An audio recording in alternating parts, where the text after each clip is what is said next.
Hi friends, welcome back to Mazhathulli creations. ഈ channel നിങ്ങൾ ആദ്യമായിട്ടാണ് കാണുന്നതെങ്കിൽ സബ്സ്ക്രൈബ് ചെയ്യാൻ മറക്കല്ലേ.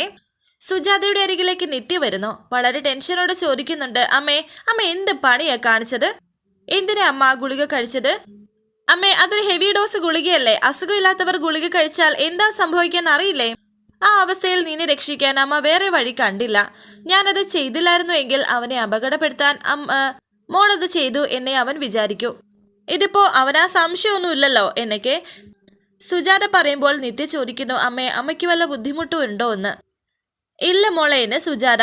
നമുക്ക് ആ ഡോക്ടറെ ഒന്ന് വിളിച്ച് ചോദിച്ചാലോ? അറിയാതെ എടുത്ത് കഴിച്ചാൽ എന്തെങ്കിലും ബുദ്ധിമുട്ടുണ്ടോ എന്ന് അറിയാലോ എന്നൊക്കെ നിത്യ ചോദിക്കുമ്പോൾ സുജാത പറയുന്നുണ്ട്, അതിൻ്റെ ഒന്നും ആവശ്യമില്ല മോളെ. അമ്മ ഇത് സിമ്പിളായിട്ട് കാണരുത് എന്ന് നിത്യ പറയുമ്പോൾ സുജാത പറയുന്നു, ഞാനിത് സിമ്പിളായിട്ട് കാണുന്നില്ല. ഏകദേശം എല്ലാം കൈവിട്ടു പോയ അവസ്ഥയിലാണ്. അന്ന് അച്ഛൻ ഇവിടെ വന്ന് നിൽക്കാൻ ആഗ്രഹം പ്രകടിപ്പിച്ചപ്പോൾ നീ അത് തടഞ്ഞു. അതിന്റെ കാരണം അന്ന് അമ്മയ്ക്ക് മനസ്സിലായില്ല. ഇപ്പോൾ കൃത്യമായി. എൻ്റെ മകനുള്ള സ്ഥലത്ത് നല്ലവരായ ഒരാളെയും കൊണ്ടുവന്ന് നിർത്താൻ സാധിക്കില്ല. അച്ഛൻ ചില കാര്യങ്ങൾ എന്നോട് ചോദിച്ചു മോളെ. പറഞ്ഞു നിൽക്കാൻ എനിക്ക് മറുപടി ഉണ്ടായിരുന്നില്ല. അച്ഛൻ നിന്നോടും ചോദിക്കും എന്താ പറയാൻ പോകുന്നത് എന്ന് സുജാത ചോദിക്കുന്നുണ്ട്. വിവാഹം കഴിയുന്നതിന് മുമ്പ് ഞാനൊരു വാക്കുപോലും അച്ഛനോട് കള്ളം പറഞ്ഞിട്ടില്ലായിരുന്നു. വിവാഹം കഴിഞ്ഞതിന് ശേഷം സത്യവും പറഞ്ഞിട്ടില്ല. നിനക്ക് സുഖമാണോ മോളെ എന്ന് അച്ഛൻ ചോദിക്കുമ്പോൾ ഞാൻ കള്ളം പറഞ്ഞ് തുടങ്ങുന്നതാണ്. പിന്നെ ജീവന് നല്ല സ്നേഹമാണ്, എന്നെ പൊന്നുപോലെ നോക്കാറുണ്ട്, ആർക്കും കിട്ടാത്ത ഭാഗ്യമാണ് എനിക്ക് എന്നൊക്കെ ഒരു നുണകളുടെ കൊട്ടാരം തന്നെ ഞാൻ കെട്ടിപ്പൊക്കും. ഇപ്പോൾ ചോദിച്ചാലും എന്തെങ്കിലും ഒരു നുണയെ നാവിൽ വരൂ. പക്ഷെ അച്ഛൻ്റെ ചോദ്യങ്ങൾ അത്ര നിസ്സാരമാണെന്ന് എനിക്ക് തോന്നുന്നില്ല മോളെ എന്നെ സുജാത പറയുമ്പോൾ നിത്യ പറയുന്നു, അമ്മ അതിനെക്കുറിച്ച് ആലോചിച്ച് ടെൻഷൻ അടിക്കേണ്ട. ഇനിയിപ്പോൾ ജീവനെ കുറിച്ചായാലും എന്തായാലും ഇതേപോലെയുള്ള അബദ്ധങ്ങൾ കാണിക്കരുത്, കേട്ടല്ലോ. എനിക്കിവിടെ അമ്മ മാത്രമേ ഉള്ളൂ ഒരു ആശ്വാസത്തിന്. അതുകൊണ്ടാണ് എനിക്ക് നിത്യ സുജാതയോട് പറഞ്ഞു. ഒരു വാക്കും പാലിക്കാൻ എനിക്ക് ആവുന്നില്ലല്ലോ മോളെ. ഒരു മനസ്സുഖം തരാൻ എനിക്ക് കഴിയുന്നില്ലല്ലോ. അമ്മയ്ക്ക് നല്ല വിഷമമുണ്ട് കുട്ടി. പക്ഷേ എനിക്ക് ഇങ്ങനെ സങ്കടത്തോടെ സുജാത പറയുമ്പോൾ നിത്യ പറയുന്നു, വേണ്ട, നമ്മൾ തമ്മിൽ സങ്കടങ്ങൾ പറഞ്ഞാൽ കൊള്ളില്ല. അവസാനം നമ്മൾ രണ്ടുപേരും കരയും. വിട്ടേക്കമ്മേ. ഇനിയിപ്പോൾ കാര്യങ്ങളൊന്നും വിചാരിച്ചെടുത്ത് നിൽക്കില്ല. അപ്പോൾ പിന്നെ വരുന്നിടത്ത് വെച്ച് കാണാം എന്നല്ലേ പറയാൻ സാധിക്കൂ. ഇങ്ങനെ പറയുമ്പോൾ സ്നേഹത്തോടെ സുജാത ഇങ്ങനെ നിത്യയുടെ കവളിൽ തലോടുന്നുണ്ട്. എന്നിട്ട് ചേർത്ത് പിടിക്കുന്നുണ്ട്. പിന്നീട് കാണിക്കുന്നത് നിത്യ ബാൽക്കണിയിൽ നിൽക്കായിരുന്നു. അച്ഛൻ അവിടേക്ക് വന്നിട്ടുണ്ട്. കുറെ കാര്യങ്ങൾ ചോദിച്ചറിയാനുള്ള വരവ് തന്നെയാണ് ഇത്. അച്ഛൻ നിത്യയോട് പറയുന്നു, ഒരുപാട് സ്നേഹിക്കുമ്പോൾ ഒരു കുഴപ്പമുണ്ട്. അപ്പുറത്ത് നിൽക്കുന്ന ആള് ഒരു കള്ളം പറഞ്ഞാൽ അത് മനസ്സിലാവത്തില്ല. നമ്മുടെ രണ്ടുപേരുടെയും കാര്യത്തിൽ സംഭവിച്ചതും അത് തന്നെയാണ്. ഇവിടുത്തെ കാര്യങ്ങളെക്കുറിച്ച് ഞാൻ നിന്നോട് എന്നും ചോദിക്കാറുണ്ട്. ജീവന്റെ പെരുമാറ്റത്തെക്കുറിച്ച് തിരക്കാറുണ്ട്. നീ നുണയാണ് പറഞ്ഞു കൂട്ടിയത് അല്ലേ? നീ വലിയ തെറ്റുകാരിയാണെന്ന് ഞാൻ പറയുന്നില്ല. ഉള്ളത് മറച്ചു വെക്കാനുണ്ടല്ലോ ഒരു കാരണം. എൻ്റെ ഈ നശിച്ച അസുഖം. ജീവൻ ഇന്ന് നിന്നോട് പെരുമാറിയ രീതി അത് ആദ്യമായി സംഭവിച്ചതല്ല. എൻ്റെ കണക്ക് കൂട്ടലിൽ ആദ്യം മുതലേ ജീവൻ ഇങ്ങനെയാണ് അല്ലേ എന്നൊക്കെ അച്ഛൻ ചോദിക്കുമ്പോൾ നിത്യയ്ക്ക് മറുപടിയില്ല. ഇവിടെ എല്ലാ കാര്യങ്ങളും ഭദ്രമാണെന്ന് എന്നെ വിശ്വസിപ്പിക്കാൻ എന്തൊക്കെ ചെയ്തിട്ടുണ്ട് നീ? ചെറിയച്ഛനെ തള്ളിപ്പറഞ്ഞു. ശ്രുതിയും ഈ വീട്ടിൽ നിന്ന് ഇറക്കി വിട്ടു അല്ലേ മോളെ? നമ്മുടെ വീടിന്റെ അവിടെ നിന്ന് ചിന്തിക്കുമ്പോൾ ഈ വീട്, ഇവിടുത്തെ സൗകര്യങ്ങൾ എല്ലാം കൊട്ടാരത്തിന് സമമാണ്. അതിന്റെ നടുവിലാണ് നീ കഴിയുന്നത്. പക്ഷേ ഈ അസൗകര്യങ്ങൾ നിനക്കൊരു ബാധ്യതയാണെങ്കിൽ നിന്നെ ഇവിടെ നിന്ന് ഇറക്കിക്കൊണ്ടു പോകാൻ എനിക്കൊരു കുഴപ്പമില്ല. നമ്മൾ താമസിക്കുന്നത് ഒരു നാട്ടിൻപുറത്താണ്. കല്യാണം കഴിച്ചു കൊടുത്ത പെൺകുട്ടി വീട്ടിൽ വന്നു നിന്നാൽ ചോദ്യങ്ങൾ ഉണ്ടാകും.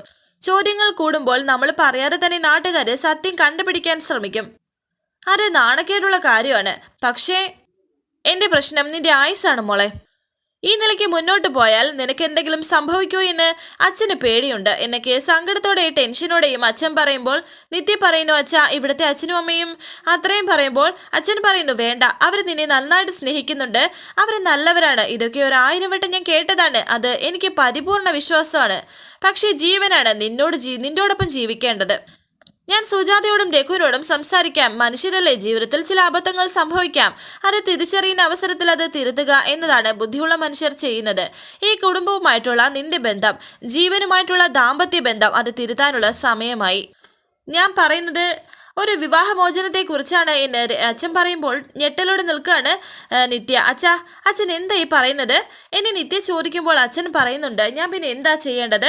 ഇങ്ങനെയൊരു നരകത്തിൽ എൻ്റെ മോള് വെന്ത് കിടക്കുന്നത് കണ്ടിട്ട് എൻ്റെ മോൾ ഇപ്പോഴും രാജകൊട്ടാരത്തിലാണെന്ന് ആ നാട്ടുകാരോട് പറഞ്ഞ് നടക്കണോ?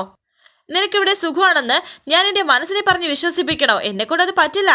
ഇനി ഇങ്ങനെയൊരു ബന്ധം നമുക്ക് വേണ്ട, പിരിയാം എന്നൊക്കെ പറയുമ്പോൾ പൊട്ടിക്കരയുകയാണ് നിത്യ.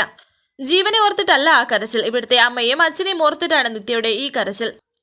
ഇതേ സമയം ഹരി ഇങ്ങനെ പുറത്തിരിക്കുകയായിരുന്നു. അമ്മാവൻ അവിടേക്ക് വന്നിട്ട് ചോദിക്കുന്നു, മോനെ ഹരി, കുഞ്ഞിന്റെ നൂലുകെട്ട് ചടങ്ങ് നടത്തണ്ടേ എന്നൊക്കെ. അവളുടെ കാര്യത്തിൽ ഒരു കുറവും വരുത്താൻ പാടില്ല എന്ന് ഹരി പറയുന്നു. ഇതേ കാര്യം ഞാൻ രാവിലെ വീണയോട് സംസാരിച്ചിരുന്നു എന്ന് അമ്മാവൻ. അവൾ പറഞ്ഞ മറുപടി അമ്മാവൻ ആവർത്തിക്കേണ്ട, അതിൽ അമ്മാവന് നല്ല സങ്കടം ഉണ്ടായിട്ടുണ്ടെന്ന് മുഖം കാണുമ്പോൾ അറിയാമെന്ന് ഹരി പറയുന്നു. നല്ലവളാകാൻ അവൾക്ക് ഒരിക്കലും പറ്റിയിട്ടില്ല, പക്ഷേ അപ്പൊ പിന്നെ അവസാനത്തെ പ്രതീക്ഷയായിരുന്നു ഒരു നല്ല അമ്മയായിട്ട് അവൾ മാറുമെന്ന്. അതും വെറുതെയായി. കുഞ്ഞിനെ കുറിച്ച് പറയുന്ന ശാപവാക്കുകൾ പറയുന്ന കേട്ടാൽ സഹിക്കത്തില്ലടാ. അവള് വഴിതെറ്റി നടന്നതിന്റെ അനന്തരഫലമാണ് ഈ കുഞ്ഞ്. പക്ഷേ അവൾ കുഞ്ഞിനോടുള്ള വെറുപ്പ് കണ്ടാൽ കുഞ്ഞു വഴിതെറ്റി ചിന്തിച്ചതുപോലെയാണല്ലോ. ഹരി പറയുന്നു, അതങ്ങനെയാണ് അമ്മാവ. സ്വന്തം തെറ്റുകൾ മറച്ചു പിടിക്കാൻ മറ്റുള്ളവരെ കുറിച്ച് ഉച്ചത്തിൽ കുറ്റം പറയും. അത് മനുഷ്യരുടെ ശീലമാണ്. അവളുടെ ആ വഴിക്ക് വിട്ടേക്ക്. അമ്മാവൻ അവിടെ നിന്ന് എഴുന്നേറ്റ് പോകുന്നു. ഹരിയും പോകുന്നുണ്ട് അകത്തേക്ക്. ഈ നൂലുകെട്ടിന് ഒരു മുഹൂർത്തം എടുക്കണം. ഞാൻ ഒരു തിരുമേനിയുടെ അടുത്തേക്ക് പോയിട്ട് വരാം, ഒരു നല്ല മുഹൂർത്തം എടുത്തിട്ട് വന്നാലോ എന്നൊക്കെ അമ്മാവൻ പറയുമ്പോൾ ഹരി പറയുന്നുണ്ട്, എന്നാ പിന്നെ അമ്മാവൻ ചെല്ല്, അധികം ആളെ വിളിക്കണ്ട, വരുന്നവരുടെ മുന്നിൽ അവളുടെ പെരുമാറ്റം എങ്ങനെയാണെന്ന് അറിയില്ല എന്നൊക്കെ അദ്ദേഹം പറയുമ്പോൾ ഹരി പറയുന്നു, അതിനെക്കുറിച്ച് നമുക്ക് മുഹൂർത്തം എടുത്തതിന് ശേഷം സംസാരിക്കാം, അമ്മാവൻ പോയിട്ട് വന്നോളൂ. അങ്ങനെ ഇപ്പോൾ അദ്ദേഹം പോകുന്നു. ഹരി അകത്തേക്കും കയറി വരുന്നു. വീണ അവിടെ നിൽക്കുന്നുണ്ടായിരുന്നു. വീണ ഇങ്ങനെ ഹരിയോട് ചോദിക്കുന്നുണ്ട്, ചടങ്ങ് എങ്ങനെയാ? നാട്ടുകാരെ മുഴുവനും വിളിച്ചു വരുത്തിയാണോ ചെയ്യാൻ പോകുന്നത്? തീരുമാനിച്ചിട്ടില്ല, നിന്നോടും കൂടി ചോദിച്ചിട്ട് എന്ന് ഹരി പറയുമ്പോൾ വീണ പറയുന്നു, എല്ലാവരെയും വിളിക്കണം, നാട്ടുകാരെയും നമ്മുടെ ബന്ധുക്കളെയും ഹരിയേട്ടന്റെ പണിക്കാരെയും പിന്നെ ഹരിയേട്ടൻ സ്ഥിരം പോകുന്ന കൃഷി ഓഫീസും പഞ്ചായത്തും അങ്ങനെയൊക്കെ ഇല്ലേ, അവിടെ എല്ലാവരെയും വിളിക്കണം. അങ്ങനെയാണോ നിന്റെ അഭിപ്രായം എന്നൊരു സന്തോഷത്തോടെ ഹരി ചോദിക്കുമ്പോൾ വീണ പറയുന്നു, അത് മാത്രമാക്കണ്ട, ആളുകൾ വരുമ്പോൾ കുഞ്ഞിനെ നമുക്ക് ആനപ്പുറത്ത് എഴുന്നള്ളിക്കാം, വേണമെങ്കിൽ നമുക്ക് ആനപ്പുറത്ത് തന്നെ ഇരുത്തി പേരിടാം, അത് പിന്നെ വലിയ ചർച്ചയാകും, നാട്ടുകാര് പറഞ്ഞ് നടക്കുകയും ചെയ്യും. പേരിടണമെങ്കിൽ ഹരി കുഞ്ഞിന് പേരിടുന്നത് പോലെ പേരിടണം എന്നൊക്കെ. ഒരു പരിഹാസത്തോടെയായിരുന്നു വീണ ഇത് പറഞ്ഞത്. എന്നിട്ട് ദേഷ്യത്തോടെ ചോദിക്കുന്നു, എന്താണ് നിങ്ങളുടെ ഉദ്ദേശം? എഴുതി പിടിപ്പിച്ചതല്ലെങ്കിൽ നമ്മൾ തമ്മിൽ ഒരു എഗ്രിമെന്റ് ഉണ്ട്. ഈ കുഞ്ഞ് ജനിച്ച ഉടൻ നമ്മൾ തമ്മിൽ ഡിവോഴ്സ് നടത്താമെന്നുള്ള എഗ്രിമെന്റ്, എനിക്ക് ഡിവോഴ്സ് തരാമെന്നുള്ള എഗ്രിമെന്റ്. പ്രസവം കഴിഞ്ഞിട്ട് ദിവസങ്ങളായി, ഇപ്പോഴേ കുഞ്ഞിന്റെ നൂലുകെട്ടം, നിങ്ങൾ അതിനെക്കുറിച്ച് എന്തെങ്കിലും സംസാരിച്ചോ എന്ന് വീണ. പകരം എൻ്റെ മുന്നിൽ വെച്ച് കുഞ്ഞിൻ്റെ കാര്യങ്ങളെല്ലാം ചെയ്യുന്നു, കുഞ്ഞിനെ ഉറക്കുന്നു, കുളിപ്പിക്കുന്നു, എല്ലാം ചെയ്യുന്നു. ഇപ്പോഴേ നൂലുകെട്ട് രാജകീയമായി നടത്തുന്നു. എന്താണ് ഇതിൻ്റെ ഉദ്ദേശം? എൻ്റെ മനസ്സ് മാറ്റാനല്ലേ എന്നൊക്കെ വീണ പറയുമ്പോൾ ഹരിക്ക് മറുപടി ഇല്ലാണ്ട് നിൽക്കുന്നു. ഒന്നല്ല 1000 തവണ നിങ്ങളോട് ഞാൻ പറഞ്ഞിട്ടുണ്ട് എനിക്ക് നിങ്ങളെ ഇഷ്ടമല്ല എന്ന്. ആ കുഞ്ഞിനെയും എനിക്കിഷ്ടമല്ല.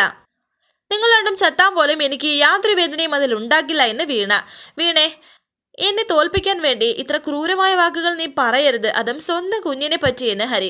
ഈ സെന്റിമെന്റൽ ബ്ലാക്ക്മെയിലിംഗ് ഒന്നും വേണ്ട, എനിക്ക് ഡിവോഴ്സ് കിട്ടിയേ പറ്റൂ, അതിനുള്ള മാർഗം എന്താണെന്ന് നിങ്ങൾ ഉടനെ പറഞ്ഞേ പറ്റൂ എന്ന് വീണ ആവർത്തിച്ച് പറയുന്നുണ്ട്. ഇത് കേട്ട് സങ്കടത്തോടെ നിൽക്കുകയാണ് ഹരി. ഇതേസമയം നിത്യയും പറയുകയാണ് അച്ഛനോട്, അച്ഛാ, ഡിവോഴ്സിനെ പറ്റി അച്ഛൻ ആരോടും സംസാരിക്കരുത്, അങ്ങനെ ഒരു കാര്യം എനിക്ക് ചിന്തിക്കാൻ പോലും പറ്റില്ല.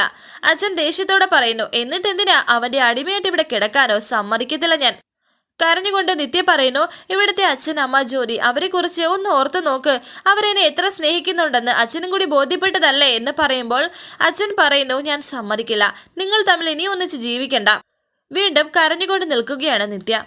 ഇതേസമയം വീണയുടെ ഹരി പറയുന്നു, ഒന്നിച്ച് ജീവിക്കേണ്ട എന്ന് തീരുമാനിക്കുന്നത് എളുപ്പമാണ്, പക്ഷേ കുഞ്ഞിനെ കുറിച്ചൊന്ന് ആലോചിച്ച് നോക്ക്, അതിനൊരു ഭാവിയില്ലേ, അത് നല്ല രീതിയിൽ വളരണ്ടേ.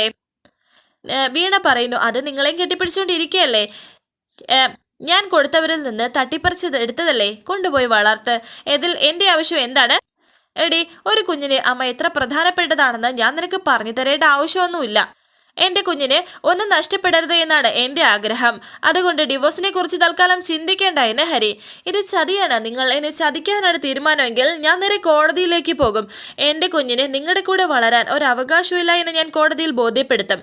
അവിടെ ഇത് നിങ്ങളുടെ സ്വന്തം കുഞ്ഞാണെന്ന് നിങ്ങൾ ബോധ്യപ്പെടുത്തേണ്ടി വരും. ടെസ്റ്റുകൾക്ക് പോകേണ്ടി വരും. എല്ലാം കഴിയുമ്പോൾ കോടതി വിധി എഴുതും ആ കുഞ്ഞ് നിങ്ങൾ തമ്മിൽ യാതൊരു ബന്ധവുമില്ലെന്ന്. ഇത് കേട്ട് ദേഷ്യത്തോടെ വീണയെന്ന് ഹരി വിളിക്കുന്നുണ്ട്.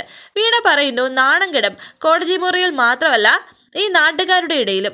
അത് വേണ്ടെങ്കിൽ അഭിമാനത്തോടെ ഇനിയും ഈ നാട്ടിൽ ജീവിക്കണമെന്നുണ്ടെങ്കിൽ ഞാൻ പറയുന്ന ഡിവോഴ്സ് പേപ്പറിൽ നിങ്ങൾ ഒപ്പിട്ടേ പറ്റൂ.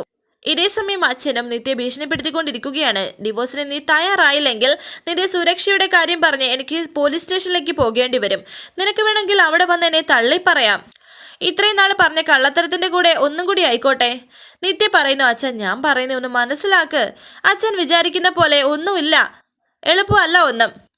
വീണ്ടും അച്ഛൻ പറയുന്നു, എന്ത് എളുപ്പമല്ലെന്ന്. മകൻ ഇത്രയും കുഴപ്പക്കാരനാണെന്ന് മനസ്സിലാക്കിയിട്ടും നിന്നോടതെല്ലാം മറച്ചു വെച്ചെങ്കിൽ സുജാത തെറ്റുകാരി തന്നെയാണ്. രഘുവും തെറ്റുകാരനാണ്. അവരെ എന്ത് പറഞ്ഞാ നീ ന്യായീകരിക്കാൻ പോകുന്നത്? നീ അത് പറയും. അച്ഛൻ അവര് പാവങ്ങളാണ് എന്ന് നിത്യ പറയുമ്പോൾ അച്ഛൻ ചോദിക്കുന്നു, ഞാൻ എന്താ ദുഷ്ടനാണോ? നിന്നെക്കുറിച്ചും നിന്റെ ഭാവിയെക്കുറിച്ചും ഞാൻ ചിന്തിച്ചു പോയതാണോ ഞാൻ ചെയ്ത ദുഷ്ടതരം? എനിക്ക് ഈ കാര്യത്തിൽ മറ്റൊരു തീരുമാനമില്ല. എല്ലാവരും ഇതറിയണം. ശിവാനന്ദനും ബാക്കിയുള്ളവരെല്ലാവരും ഈ കാര്യത്തിൽ എൻ്റെ കൂടെ നിൽക്കണം എന്നൊക്കെ അച്ഛൻ പറയുമ്പോൾ, അച്ഛ അവരോടൊന്നും പറയണ്ട എന്ന് നിത്യ. വേറെ മാർഗമില്ല. മനസ്സിലെ സങ്കടങ്ങൾ പതിയെ ഒതുക്കാൻ നോക്കിക്കോ. നീ ഇനി അധികനാൾ ഇവിടെ ഉണ്ടാകില്ല എന്നും അച്ഛൻ പറയുന്നുണ്ട് നിത്യയോട്. ഇത് കേട്ട് നിത്യ വീണ്ടും ഇങ്ങനെ പൊട്ടിക്കരയുന്നു. അത്രയും പറഞ്ഞ് അച്ഛൻ അവിടെ നിന്ന് പോകുന്നുണ്ട്. ഇതേസമയം വീണ ദേഷ്യത്തോടെ അകത്തേക്ക് പോവുകയും പിന്നാലെ തന്നെ ഹരി വീണയുടെ പിറകെ വന്നിട്ട് ഇങ്ങനെ പറയുന്നുണ്ട്, വീണ നീ മനസ്സിരുത്തി ഒന്ന് ആലോചിച്ച് നോക്ക്. ഞാൻ പറഞ്ഞതിന് അർത്ഥം നിനക്ക് മനസ്സിലാകും. എനിക്കൊന്നും കേൾക്കണ്ട. നിങ്ങളുടെ ഈ പ്രസംഗം പുറത്തുള്ള ആൾക്കാരോട് മതി. എൻ്റെ അടുത്ത് ഇത് ചിലവാകില്ല എന്ന് വീണ.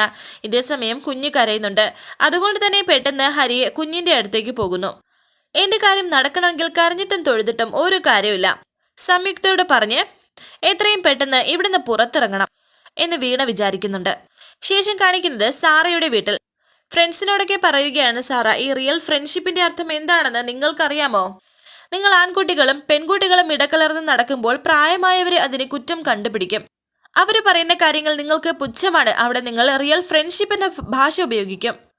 പക്ഷേ റിയൽ ഫ്രണ്ട്സ് എന്ന് പറഞ്ഞ് ഒന്നിച്ച് നടക്കുന്നവർ പരസ്പരം പ്രണയിക്കാൻ തുടങ്ങുമ്പോഴോ അല്ലെങ്കിൽ തെറ്റായി നടക്കുമ്പോഴോ മുതിർന്നവർ നിങ്ങളെ കുറ്റം പറഞ്ഞത് ശരിയായിരുന്നു എന്നല്ല അതിനർത്ഥം. നിങ്ങളുടെ ഭാഗത്തുനിന്ന് അതാണ് സംഭവിച്ചത്. മനുവിന്റെ ഭാഗത്തുനിന്ന് ജ്യോതിയോട് അത്തരമുള്ള ആറ്റിറ്റ്യൂഡ് ഉണ്ടാവാൻ പാടില്ലായിരുന്നു, പക്ഷേ സംഭവിച്ചു. വിഷ്ണുവിനോട് പറയുന്നു, വിഷ്ണു മനുവും ജ്യോതിയും സംസാരിച്ചു നിന്നപ്പോൾ അവരുടെ ഫോട്ടോ ഒരാൾ എടുത്തു. അത് കണ്ടത് വിഷ്ണു മാത്രമാണ്. അയാളാണ് ഇപ്പോൾ ജ്യോതിയെ ഭീഷണിപ്പെടുത്തിക്കൊണ്ടിരിക്കുന്നത്. അത് ആരായിരിക്കാനാണ് സാധ്യത എന്ന് സാറ വിഷ്ണുവിനോട് ചോദിക്കുന്നുണ്ട്. എനിക്ക് എങ്ങനെ അറിയാമെന്ന് വിഷ്ണു പറയുന്നു. ഞാൻ അപ്പോൾ തന്നെ മനുവിനോട് ആ കാര്യം പറഞ്ഞിരുന്നല്ലോ. മനുവിനെ കൃത്യമായി അറിയുന്ന ഒരാൾ, ജ്യോതിയുടെ കണ്ടീഷൻ കൃത്യമായി മനസ്സിലാക്കിയ ഒരാൾ, അങ്ങനെ ഒരാളാണ് ജ്യോതിയെ ഭീഷണിപ്പെടുത്തുന്നത്. എനിക്ക് നിന്നെ അടക്കം നിന്റെ ഫ്രണ്ട്സിന് എല്ലാവരെയും സംശയമാണെന്ന് സാറ പറയുന്നു. ചേച്ചി എന്താണ് പറയുന്നത്? എൻ്റെ ഫ്രണ്ട്സ് എന്നെ ചതിക്കോ എന്ന് മനു സാറയോട് ചോദിച്ചു. ഫ്രണ്ട്സ് ചതിച്ചിട്ട് നീ ഇതുവരെ കേട്ടിട്ടില്ലേ? കഴിഞ്ഞ ദിവസം പത്രത്തിൽ വന്ന ഒരു വാർത്ത നീ വായിച്ചോ? അച്ഛനും അമ്മയും ബൈക്ക് എടുത്ത് കൊടുത്തിട്ട് ആത്മാർത്ഥ സുഹൃത്തിനെ കാണിക്കാൻ പോയ ഒരു പയ്യൻ പിന്നെ തിരിച്ചു വന്നിട്ടില്ല. പോലീസ് അന്വേഷണം നടന്നപ്പോൾ പയ്യൻ ഒരു കായലിൽ ചത്ത് കിടക്കുന്നു. അന്വേഷണം മുറുകിയപ്പോൾ അസൂയ മൂത്ത് കൂട്ടുകാർ ചെയ്ത വേലയാണ് അത്. അതിലെവിടെയാടാ ഫ്രണ്ട്ഷിപ്പ്? കാശിന് വേണ്ടി ചതിക്കുന്നവരില്ലേ? സ്ഥാനമാനങ്ങൾക്ക് വേണ്ടി ചതിക്കുന്നവരില്ലേ? കാമുകിക്ക് വേണ്ടി ചതിക്കുന്നവരില്ലേ? അപ്പോൾ അത് എന്നോട് പറയണ്ട. എന്നിട്ട് സാറ ഫോൺ എടുത്തു. ജ്യോതി വിളിക്കുകയാണ്. നിന്നെ വിളിക്കാറുള്ള ആ നമ്പറല്ലേ, അതിലേക്ക് ഇപ്പോൾ നീ ഒന്ന് തിരിച്ചു വിളിക്കാൻ ഇപ്പോൾ പറയുകയാണ്. സാറ എന്തിനെന്ന് ജ്യോതി ചോദിക്കുന്നു. വിളിക്ക്, പറയുന്നത് കേട്ടാ മതി എന്നൊക്കെ സാറ പറയുന്നു. അതാരാണെന്ന് കണ്ടുപിടിക്കാൻ വേണ്ടിയിട്ടാണ്, ഇപ്പോൾ തന്നെ വിളിക്കുകയെന്നും സാറ പറയുന്നു. ഈ ഫ്രണ്ട്സുകളുടെ മുമ്പിൽ വെച്ച് തന്നെയാണ് ഇത് പറയുന്നത്. ശരിയെന്ന് പറഞ്ഞ് ജ്യോതി ഇപ്പോൾ അയാളെ വിളിക്കുകയാണ്. വിഷ്ണുവിനെയാണ് സാറയ്ക്ക് ഇപ്പോൾ സംശയം. ജ്യോതി ആ ഫോണിലേക്ക് വിളിക്കുകയാണ്. അത് മറഞ്ഞു നിന്ന് ജീവൻ കാണുന്നു. വരാനിരിക്കുന്ന പുതുപുത്തൻ എപ്പിസോഡുമായി വീണ്ടും കാണാം. Thank you for watching. Please subscribe, like, share my channel.